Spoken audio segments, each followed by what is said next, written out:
Hi guys, it's me again, and for today's video gusto ko ipakita sa inyo kung anong giusab ang among balay or balay sa akong ginikanan. And this time guys, mag Cebuano or Tagalog or Ilonggo lang akong isulti no, or istorya na ko no, i-mix-mix na lang na ako kung asa na lang ko komportable.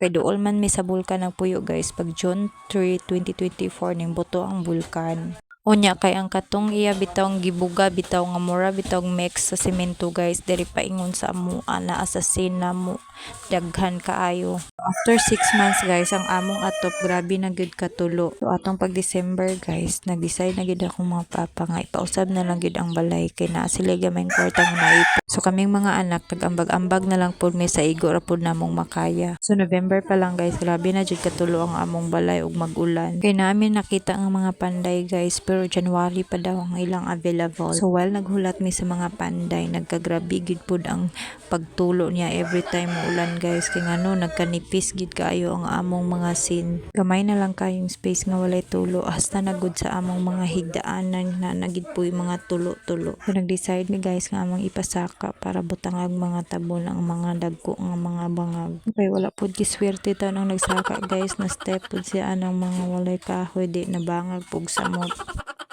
Ipasaka gani kay para matabang, pero ning saka pud siya para sa muta na gid hinuon. So shout out lang ko sa nagsaka, magaling ka gid. Struggle is real talaga. Halos buong bahay na namin ang nagsha-shower ngayon.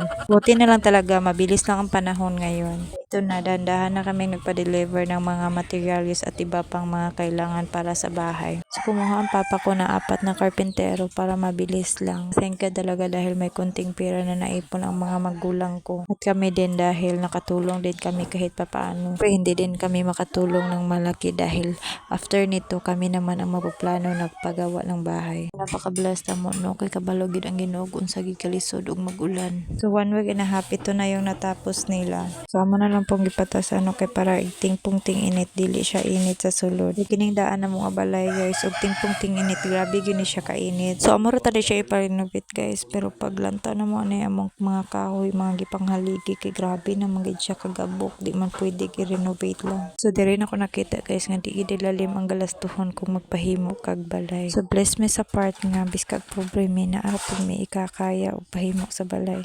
At kaming mga anak, we are so blessed dahil we are able to help to our parents. Sa ginagmay lang, lipay na kayo ang akong mga ginikanan.